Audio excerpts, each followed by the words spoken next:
E aí, beleza, pessoal? Aqui quem fala é o Robson e vamos dar continuidade ao jogo do Final Fantasy XVI. Bora, bora.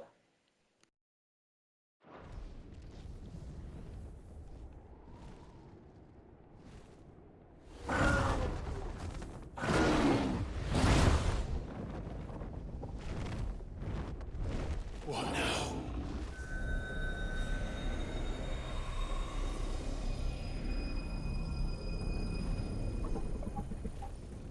This is drinking the ether. We have to stop him.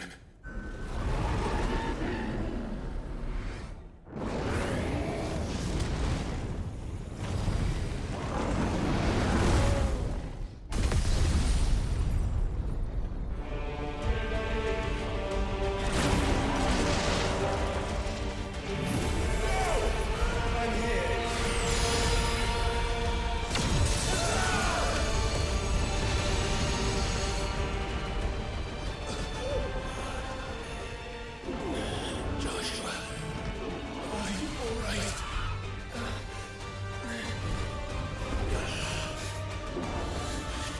Damn it. You have to be stronger than this. Come on, Ifrit.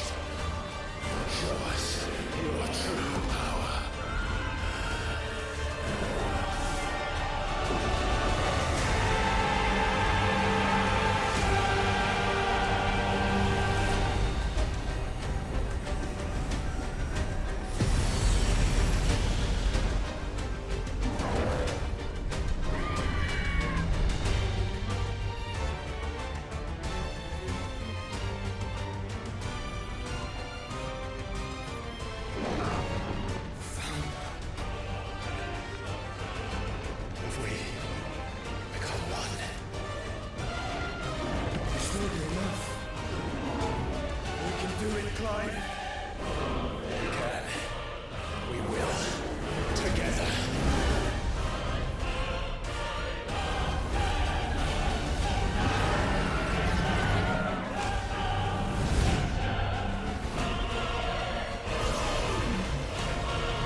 world.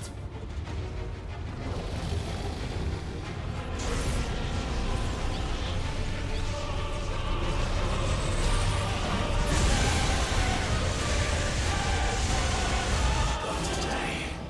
Come on, Joshua.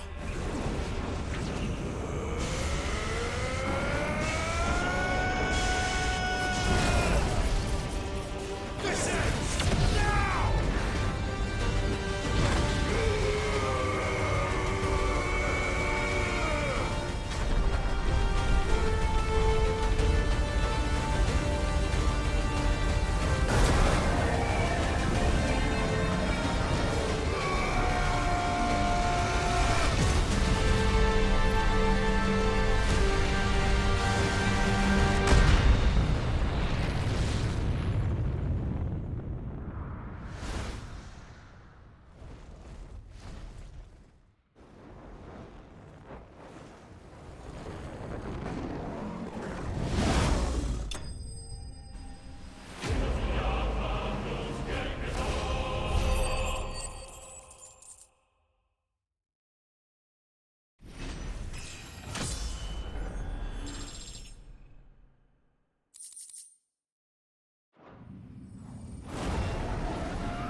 Dion!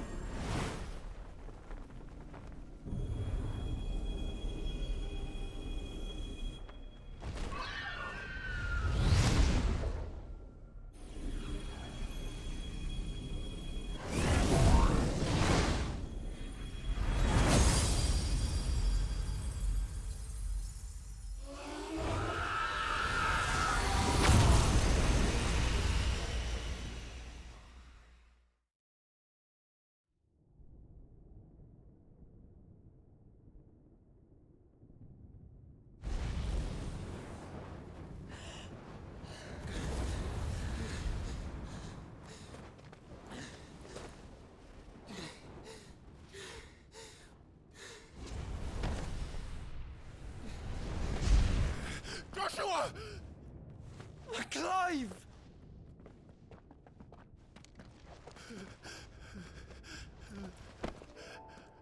My brother. I'm sorry. I'm so sorry. You're alive. We both are. Nothing else matters.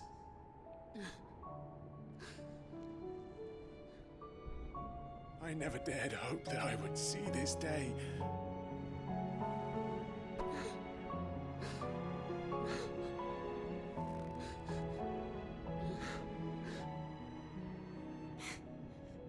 Reunited at last. Jill.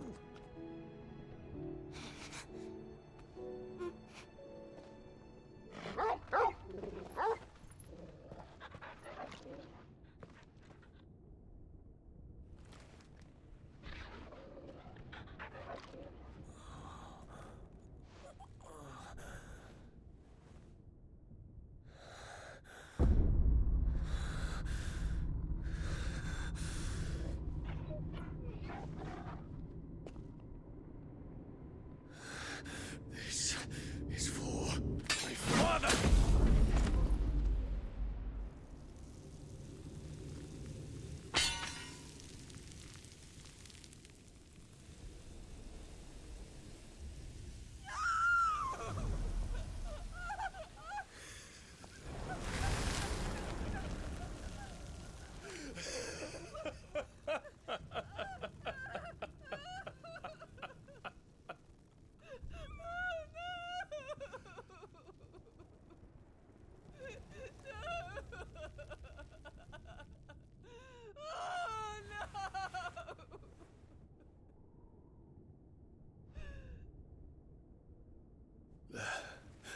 It is done. The demon that would tear our house apart is no more.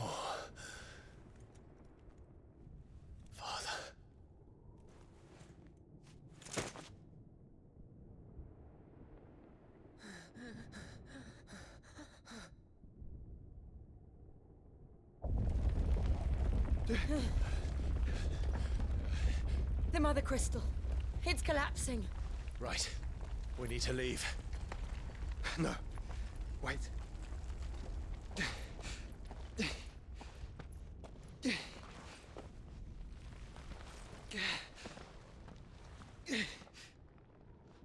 I owe him a debt.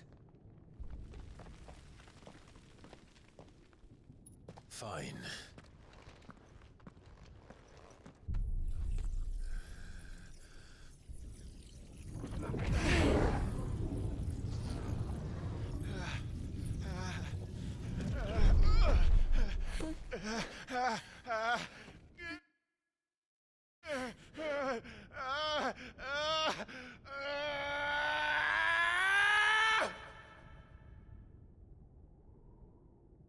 You there.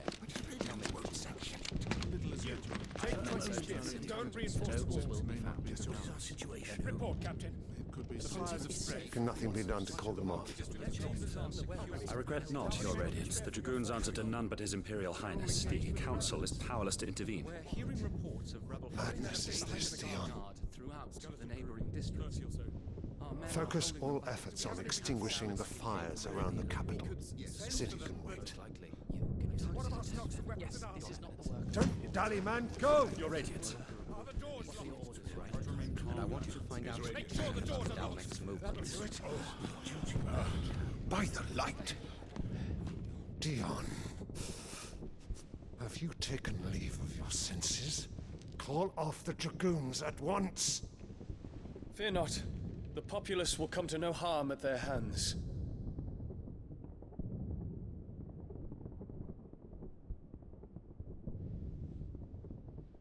I am here to save you, Father. Save me. A creeping darkness hides in the heart of Sanbreque. It stems from your wife, the traitorous Annabella.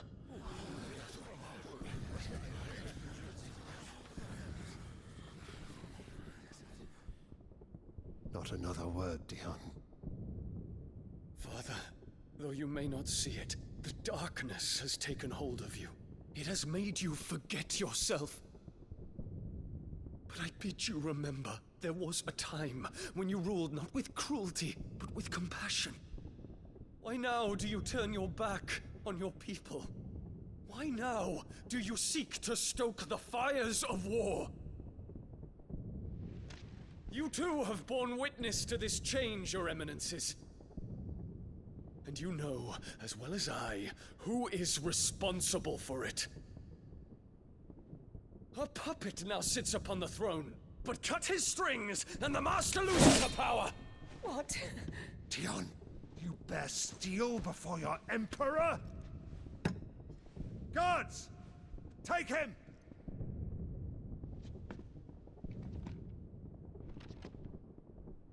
For every citizen who falls, another can be bred. For every home that burns, another can be built. Those were your words. But when the last of your citizens has fallen, and all of their homes have been reduced to ash, what will become of your empire, of its rulers, of your god? As the mother crystals crumble one by one, and the blight sweeps in to claim all that we hold dear, our people look to their emperor for protection. Yet he labors not to secure their futures, but to seize what is left of the twins for himself. Even if it should come at the cost of everything his loyal citizens have labored to build. Dion, you must understand. A small price to pay, is it not? You've been blessed with great power, Dion. Enough to win me the world. So go, claim Valisthea for me, brother.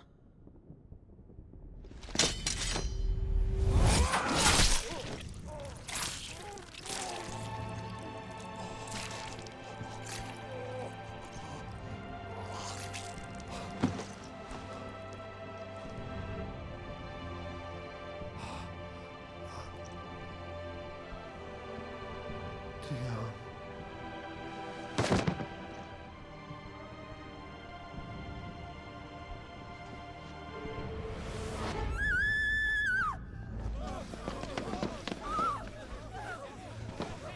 Gods! Gods! Father. Poor father. How he doted on his children. That he would die to protect me was plain. It was but a matter of when. You planned this? You did well to endure so long. But you broke in the end, as I knew you would. And now Muthos approaches. Put him to the proof. I would see if he breaks. Go, Bahamut. Kinslayer.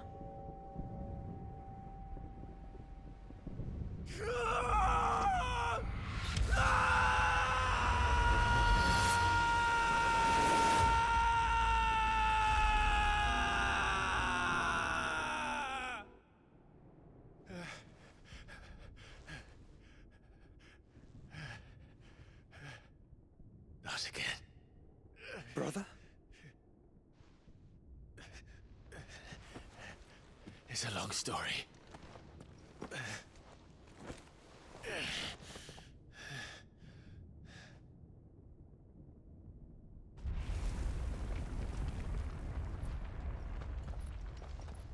You cannot stay here, Mother. Come. Take my hand.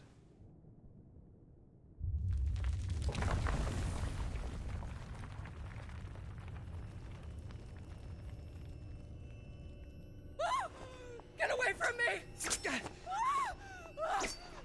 This is all just a dream, just a bad dream! You will not take me, Shadow! You will not take me!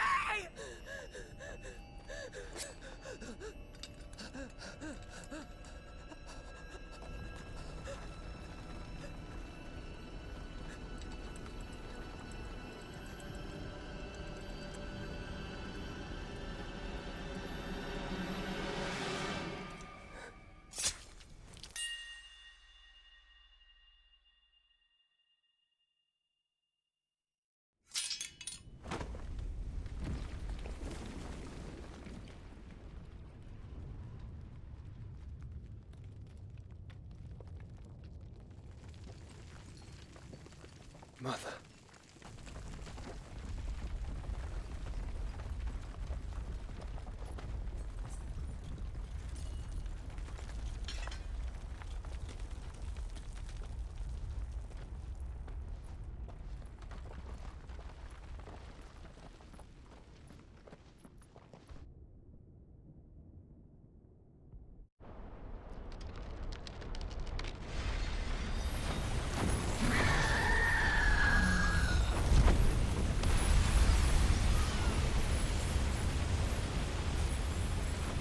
If it is consciousness that weaves your wills together,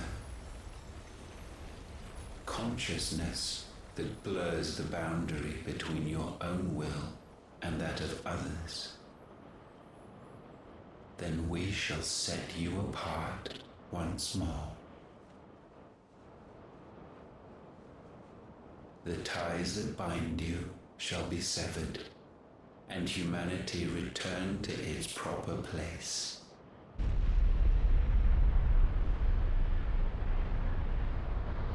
By primogenesis shall a new age of reason begin.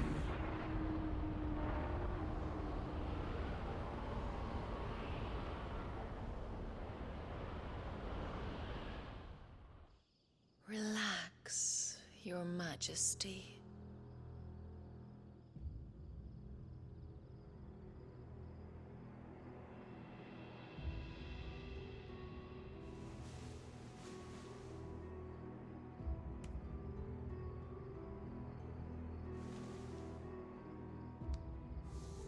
Don't you want to play? It's been a long time. If that is your wish. Men, you are as meek as all the others.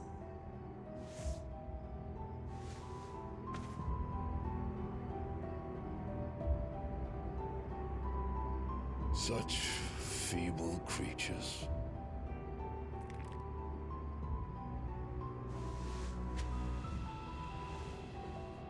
Gifted the power of icons, yet slaves to fickle emotions which usher you to your doom.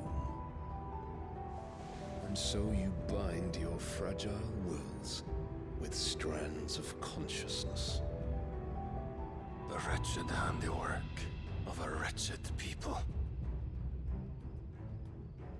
The sons of fire were united at last, and for but a moment their flame burned bright. Soon Muthos shall become our perfect vessel.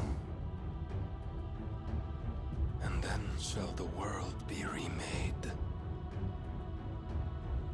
Not before the bonds are severed, of trust, of respect, of love. Only when every strand of consciousness is cut away, may Muthos return to our side. By primogenesis shall all be undone. Mankind shall be rid of his wretchedness, and Muthos of his will. But while he yet clings to it, he has the power to forge bonds anew. And so we bid you, find Muthos, and sever every one. To destroy that which has no physical form. You ask the impossible. There is nothing your black blade cannot cut, Odin. We shall unite with Muthos, and bring forth a new world. So long as our vessel remains unclaimed by humanity. It shall be done, Master. My will is yours.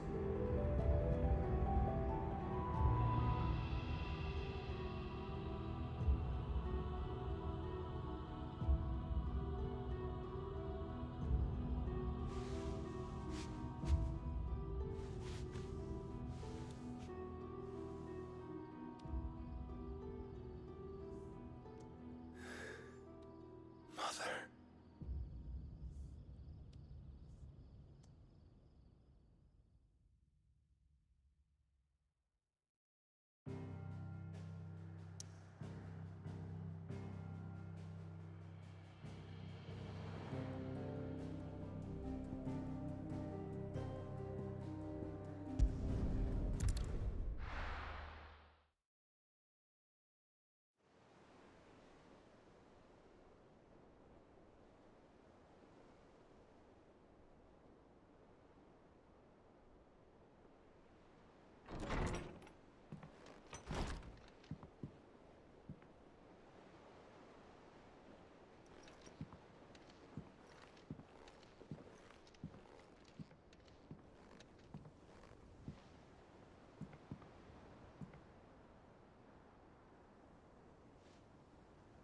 How is your brother?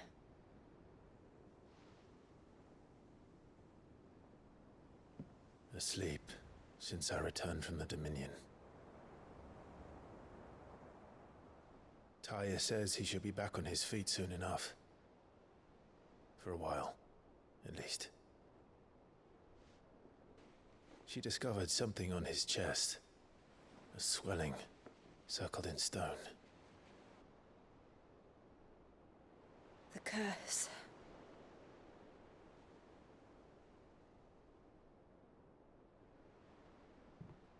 For every mountain we climb, another rises up to greet us, doesn't it?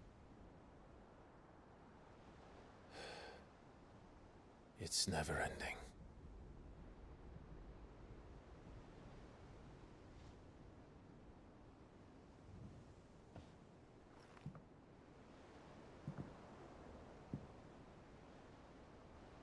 Even the sky seems to have grown tired of it all.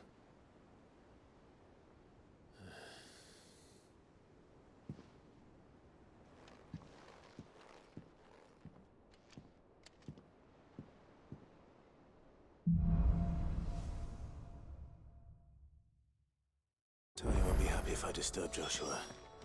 While he rests, I might as well see what Otto has to say.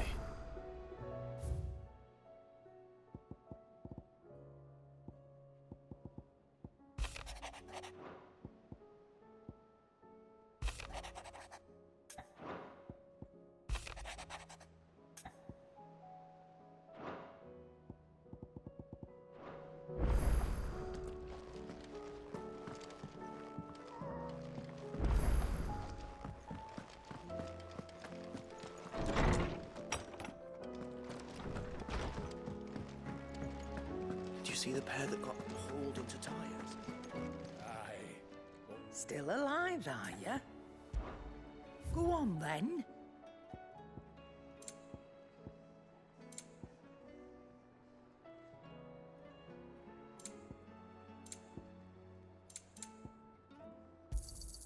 You'll not find a better price than that.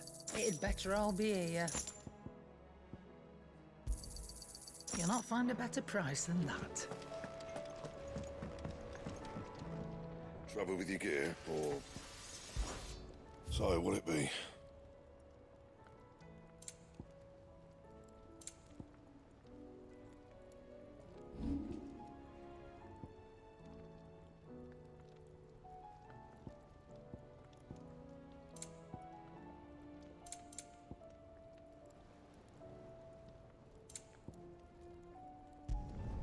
You can thank me later. Not my best work, but it'll do.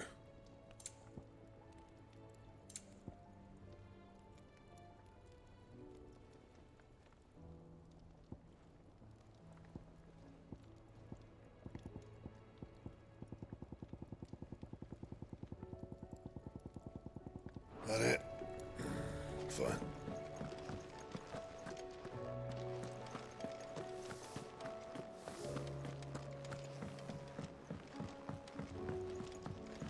Will we ever see the sun again? Did you see that? Tell me you saw that.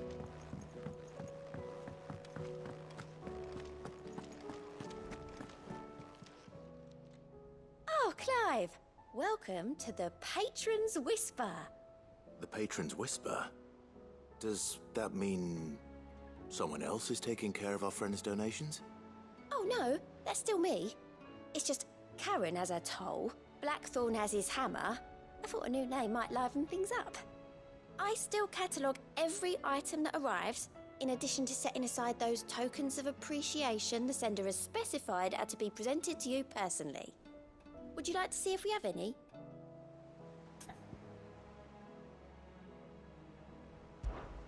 Here's everything we've received and everything promised. Here you are. You've already got that one. All yours. Here you are.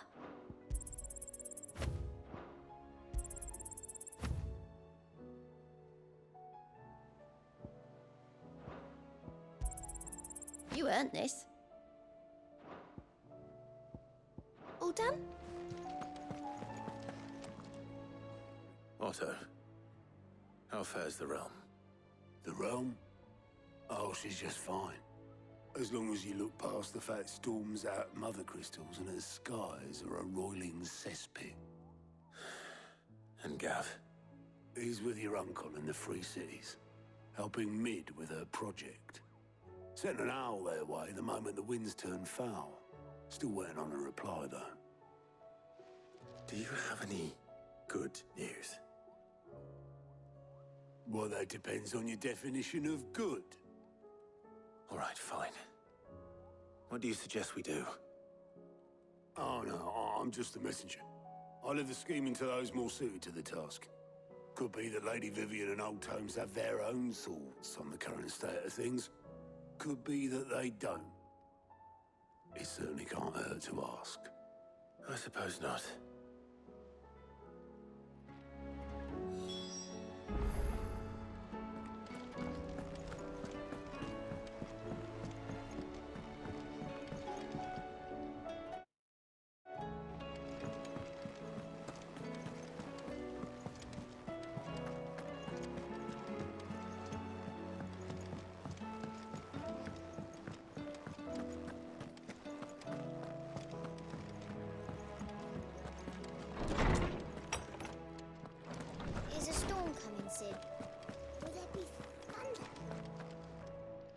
Let me guess. You're here about the skies. Is there anything you don't know, Lawsman? It doesn't take a court astrologer to augur the obvious. As for what has disturbed the heavens, that, I believe, is a question the Fallen might be better placed to answer than I. And on the 6th day, did the gods tear the sun from the firmament, visiting darkness upon their prideful sons and daughters. But I dare say you remember your childhood lessons on the sins of Zemeckis only too well. You think they're connected? That Ultima was one of the gods responsible? Well, he has certainly exhibited powers that we mortals would associate with the divine. There is nothing divine about him. But he wouldn't be the first god of whom that could be said, now would he? Yet for all the fairy tales that tell of the sins, there is almost nothing in the way of actual historical accounts. Had I the Journal of Moss the Chronicler, I may have been able to tell you more, but alas, I fear all remaining copies have been lost to time. You will forgive me, I hope? Certainly not. Because there is nothing to forgive. Even without this journal, you've provided us ample wisdom. And we will always be grateful for it.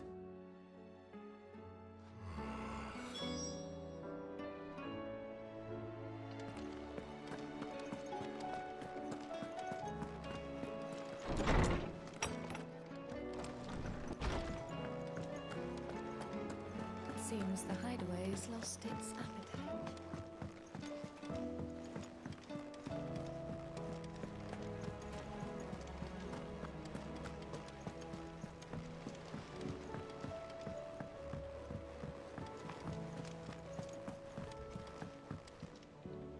How is it that every one of your little excursions presages some inexplicable catastrophe?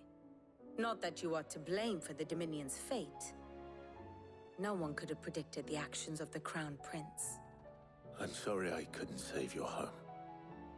My countrymen are stronger than you think. A few toppled clock towers won't break their spirits. They'll be back on their feet in no time. I hope so. Look at us. Bluer than a pair of bog crabs. Tempting though it may be, sulking will not help us find a solution to this mess. You believe there's one to be found? I don't know.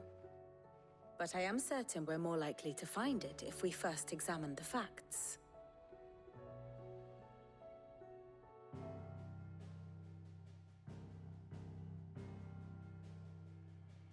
Beneath these darkened skies, fear and confusion reign over Valisthea.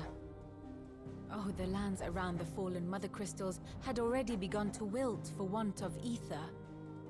But not like this. Crystals that filled wells and fueled furnaces, now nothing but pretty shards of rock.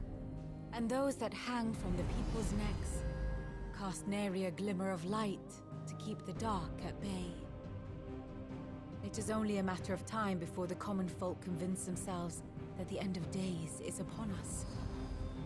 Yet I fear a swift end is more than we can hope for. While most of the world thirsts for ether, the remainder drowns in it, spawning Akashic in droves. And amidst the hordes of mindless beasts, with magics as like to fail as function, even the strongest nation would falter. Rosaria and the Iron Kingdom teeter on the brink of collapse, while the tragedy in Twinside has all but paralyzed the Holy Empire. Dalmekia fares little better.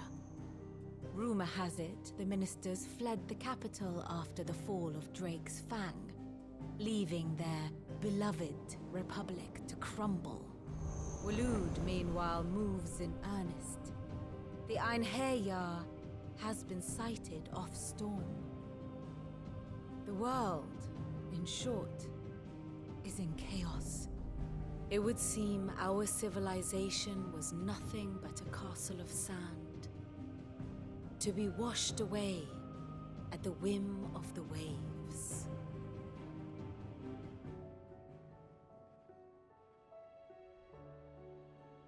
A castle of sand. Not my best flourish, but it seemed fitting. The reports I've received are considerably more blunt in their appraisal. Without the protection of their nations, it will fall to the people to defend themselves against those who would take what is theirs. Which is only ever going to end one way.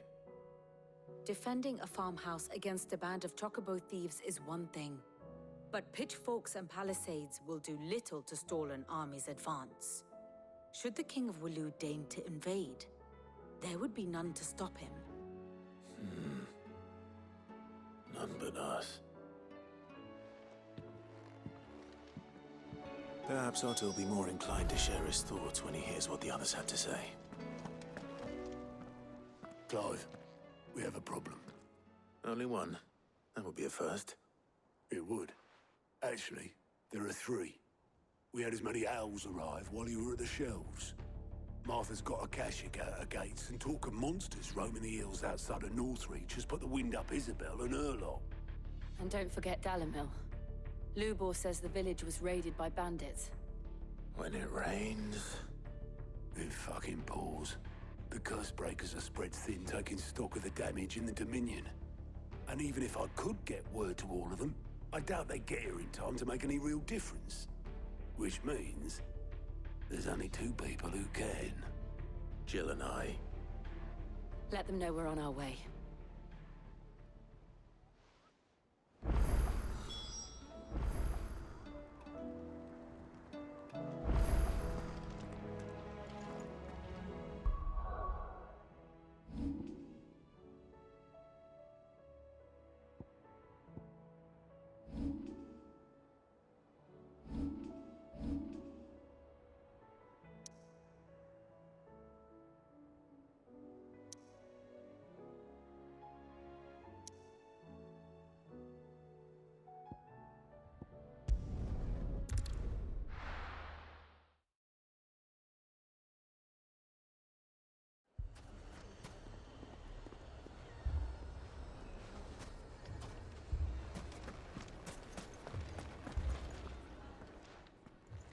Sid, your new companion appears much more formidable than your uncle.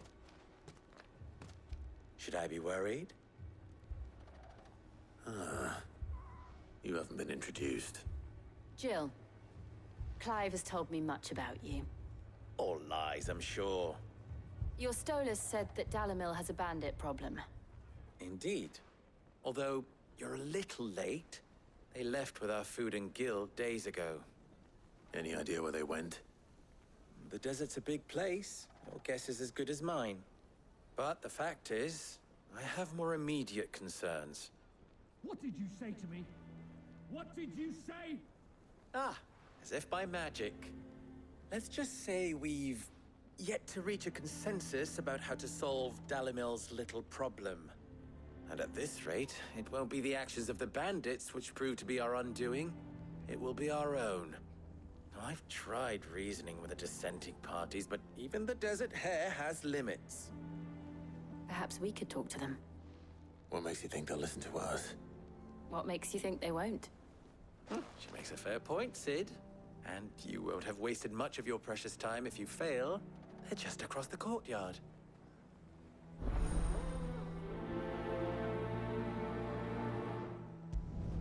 Suppose we just follow the shouting.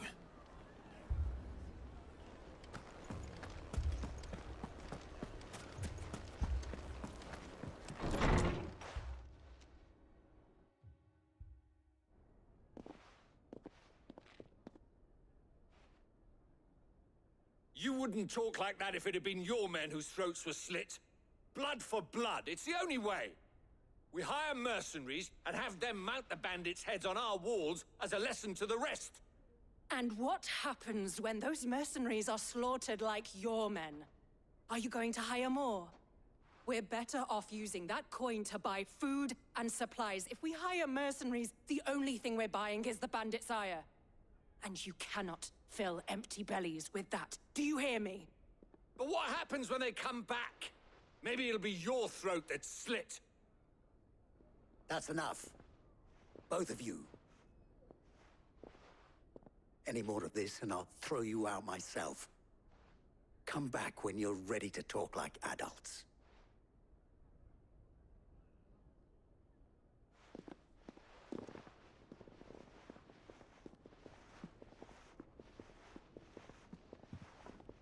Victor? What's he doing here? Sid. And Lady Jill. What brings you here? I was about to ask you the same thing. Costness is in chaos, and the markets have all but ceased to operate. The Briar's Kiss here in Dalimil is the only place I can reliably obtain supplies. I was here to do just that when Master Lubor told me of his troubles. He thought I might be able to talk some sense into these fools. But if you're here, I suppose his patience must be waning. Who are those people? Those were the thorns in Lubor's side. And the reason this place might be headed the same way as Costness. It's these accursed skies. The darkness is enough to drive a man to madness. Or an entire city, for that matter. We're still working on the skies. But in the meantime, perhaps we can find a solution to Dalimil's problems. I hope so. For all our sakes.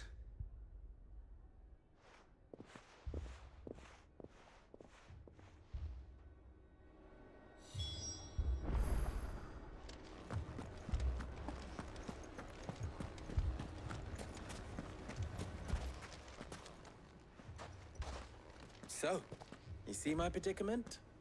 What I saw was a room full of people who were angry and afraid. And with good reason by the sound of it. But if left to smolder, that anger and fear could set the entire town alight. My thoughts exactly. What to do? Both sides wish to protect their homes and livelihoods, if only they could agree on how. But as long as they are divided, we are vulnerable. And if there's one thing bandits like, it's an easy target. What would Sid the Outlaw suggest? Well, if it were my namesake, he'd let them choose for themselves, and be on hand to pick up the pieces when it all went wrong. That sounds like a recipe for disaster. A recipe for disaster is precisely what it is. But perhaps that realization would be enough to make them question the ingredients. While it's plain neither Conrad nor Natalie will countenance the other's proposal, it may still be possible to make them doubt their own. Before presenting them with a third option. And that would be? To pool our resources and save the city ourselves. Why fight each other? When all that fear and anger can be directed at the bandits. It appears we have a plan of action. Victor, pay Conrad a visit. See if you can't convince him of his folly. I'll speak with Natalie. As you wish. Your faces are not well known in this town. That may prove useful. Don't worry, Victor and I will do most of the talking. You need only play along. Play along?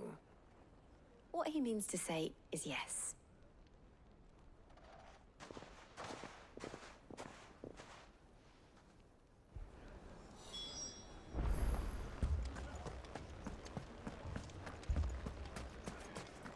My shop. If I had my pickaxe, I would... I mean, it may still be possible to buy something. Ah, here he is now. Natalie, allow me to introduce Lord Underhill of Randalar's prestigious League of Merchants. Lord Underhill. At your service. Underhill? I was just telling the good lady of our conversation, my lord, and how you were lamenting the state of the capital's stores. Lubor says that not only are the granaries almost empty, but that war and the Blight mean this season's harvest won't be enough to fill them for winter. Indeed, certainly that is the case.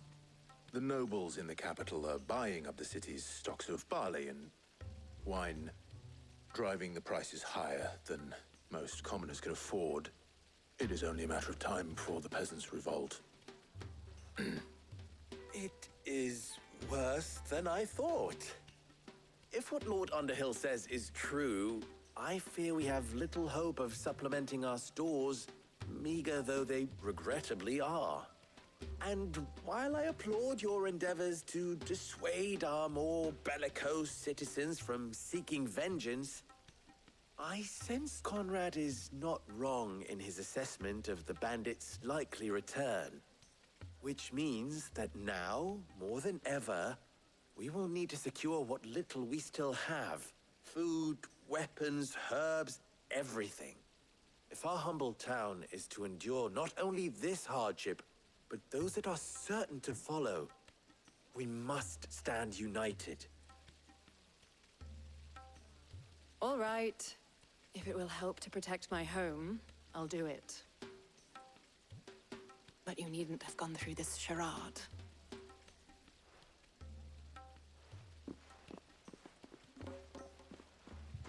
Thank you, Clive. Your performance was nothing if not workmanlike. She saw right through it. I didn't say it was good, merely that it produced the desired effect. Now, my scouts should be returning shortly. Meet me back at the Briar's Kiss, and we shall see what we face.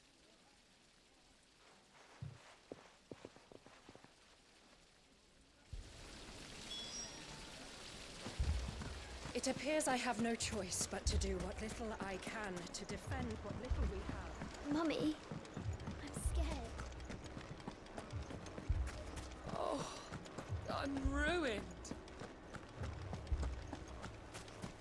Picture it, Conrad.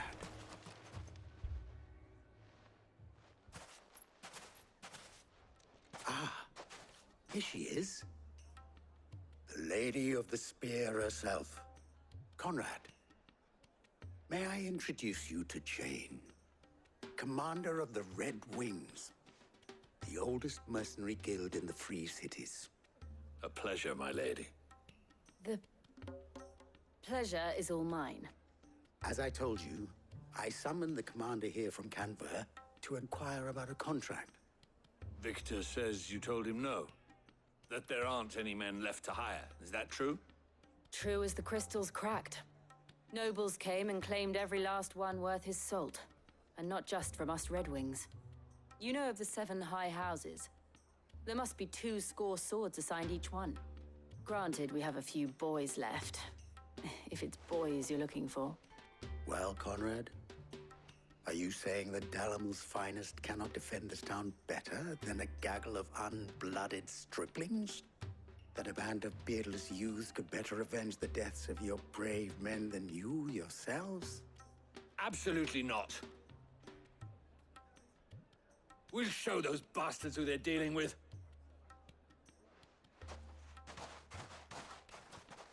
I can't believe that actually worked. Conrad's not what you call the brightest candle in the crypt. And there's a reason why I had you do the talking and not Sid. Well played, my lady.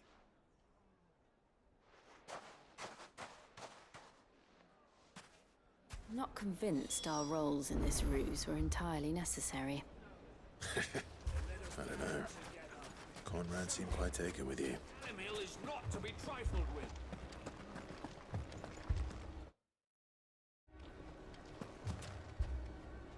Good news, Sid. Both Conrad and Natalie have somewhat gracefully accepted their new roles. With time, they may even learn to. Time no longer appears to be the luxury it was before lunch. I take it your scouts found the bandits. Technically, it would be the bandits who found my scouts. It appears they march for Dalimil as we speak. All of them. You're not serious. They don't just want food, they want the whole damn town.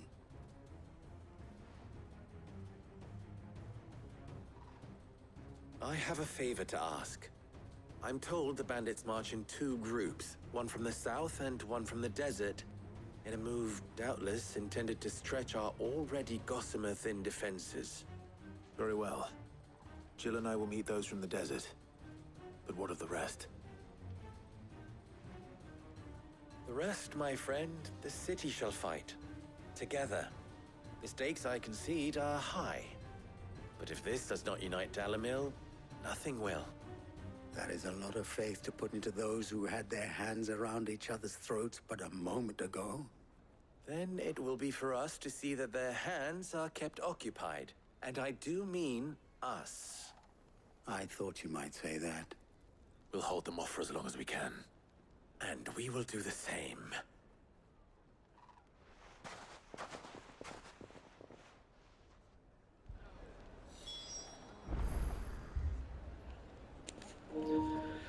Pessoal, vou ficando por aqui. Brevemente eu volto com a continuação, beleza? Tchau, tchau.